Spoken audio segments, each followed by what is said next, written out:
Hindsight is 2020. 2020 meaning perfect vision. And the term hindsight means looking back. The term itself, hindsight is 2020, means we look back on our lives with perfect vision, but we see very dimly when we look into the future. When we go through everything from just bad days to actual trauma, most of the time we can't see around us at all. We only see pain, suffering, hopelessness. So imagine Joseph's ordeal in the pit, having been so mistreated by his brothers. Little did he know that being sold to the Ishmaelites and taken to Egypt would afford him one day an opportunity to save his entire family. The move to Egypt eventually would lead to a position of power and wealth and influence. Whatever you may be going through could be a catalyst for something better that you could never even imagine on your own. 2019 was a bad year for my younger brother. An avid runner, he was bitten by a stranger's dog when he was out for a morning run. 6 large puncture wounds in his thigh, and needless to say, it was a large dog with big teeth. My brother's 6'3". He had to seek professional medical attention, everything from wound care to inoculations. And at the same time that year, he had been in a 10-year journey to get through the Florida ordination process with United Methodist Church. He interviewed in January of 19, which was his first year of eligibility. The process had changed by then, and he worked as hard as he could on the paperwork and in the interview, but he was still told by the board, not at this time. Not at this time, no. You will not be ordained in 2019. It's devastating. After all that hard work, and he was devastated. There were, of course, other upsetting events for him personally in 2019, as well as a shared grief with his faith community. It was one of those years that you gladly put to bed on December 31st and then look toward the future. It can't get any worse, right? We all know 2020. Well, because of these events, we as a family started to think of 2019 as a bad year for Jad. That's my brother's name. But consider taking the bad stuff away. Joseph stays with his father, continues to be loved and adored by him until eventually the famine comes and they all die. So much for the 12 tribes of Israel. Likewise, take the bad stuff away, and my brother, well, maybe he still gets bit by a dog because he learned a good lesson.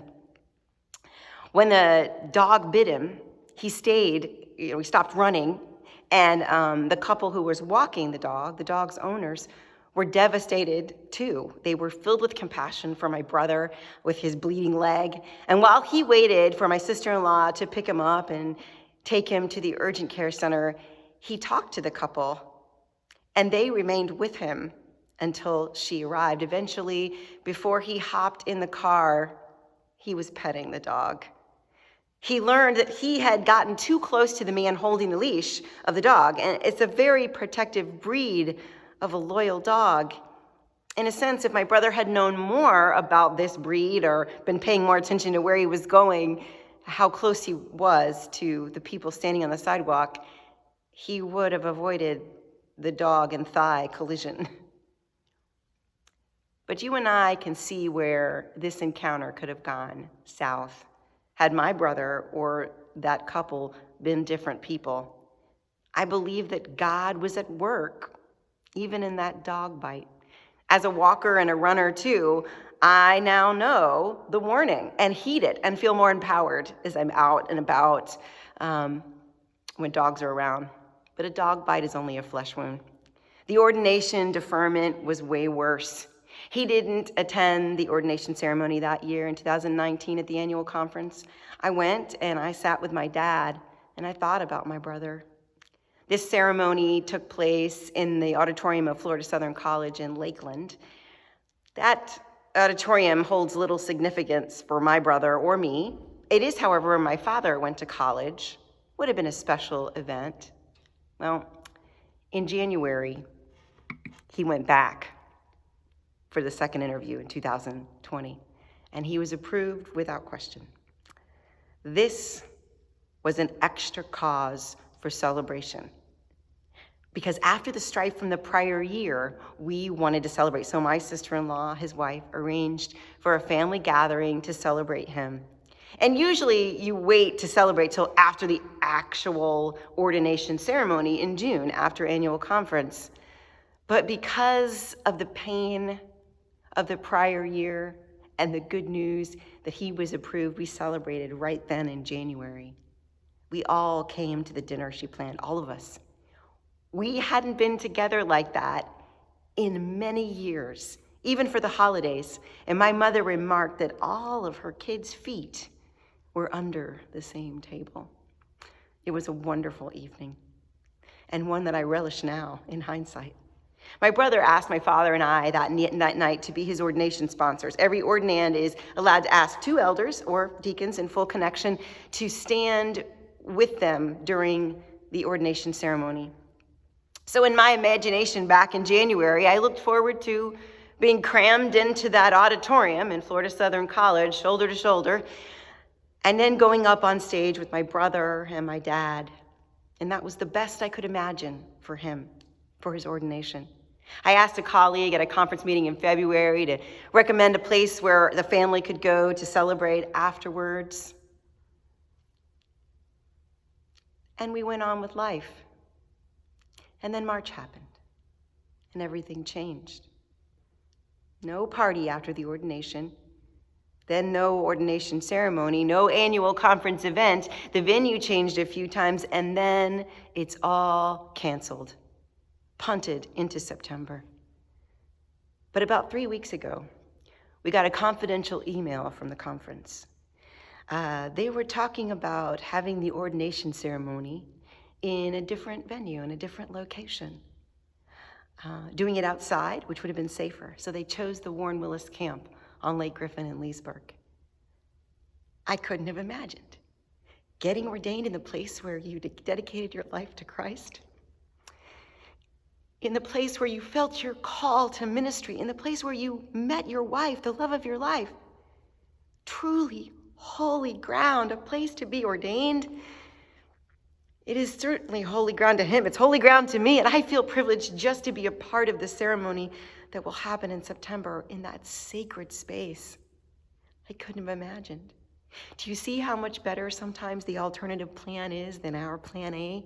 Thank you, deferment. Thank you, coronavirus pandemic. What joys and treasures you have given us. You see, when our plans don't work out, God's plans bless us more than we could ever imagine. Today we read the passage about Joseph being sold into slavery by his brothers. And the part of this story I am talking about now isn't even in this passage. It's in chapter 54, 4-7. Then Joseph said to his brothers, "Come close to me." And when they had done so, he said, "I am your brother Joseph, the one you sold into Egypt.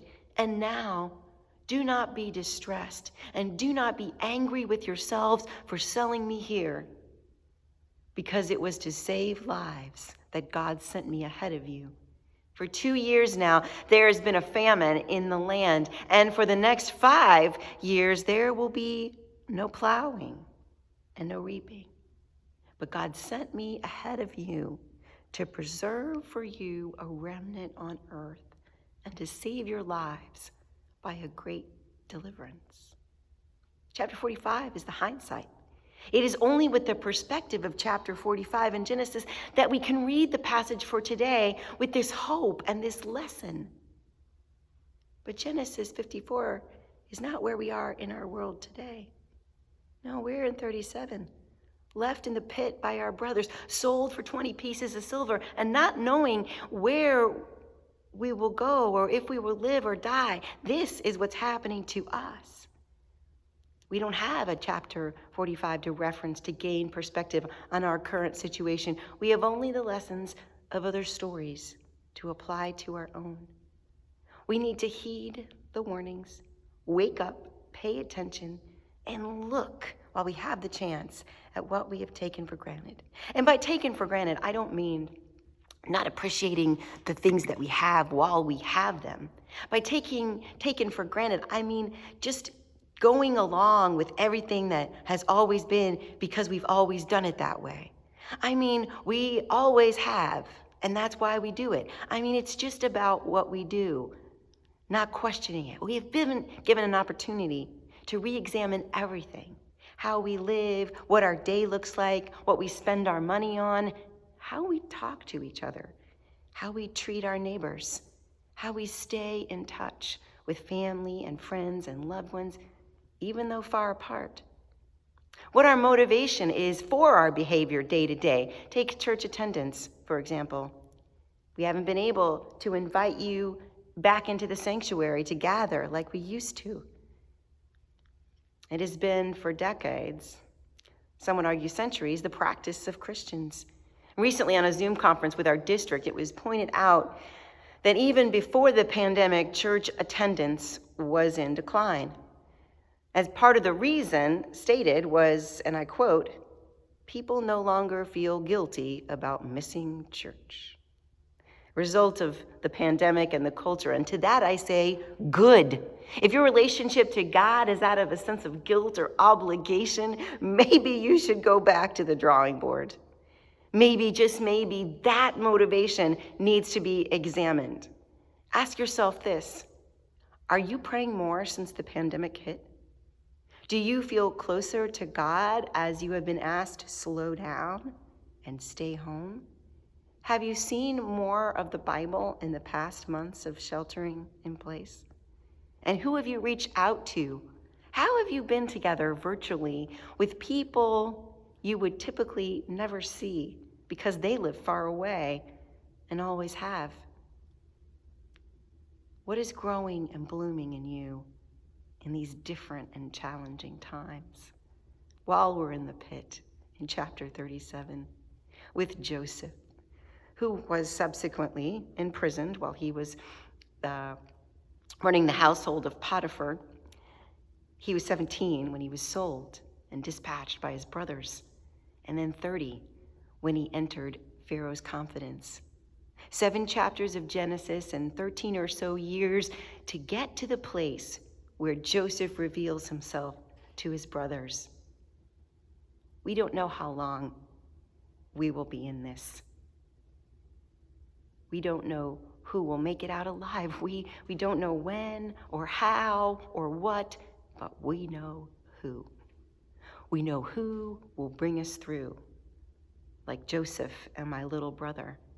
One day we will look back on this trial and we will see what we have learned, how we were forced to innovate, to grow, to question, and to stop taking everyday life for granted. We will look back on how these circumstances have changed us. We will look back with 2020 vision on 2020 and see that in those tough days we had hope, that coming through this has delivered us to a future we could never have imagined on our own. Remember, in the trials of today, that hindsight is 2020. I pray that all will be well. Amen.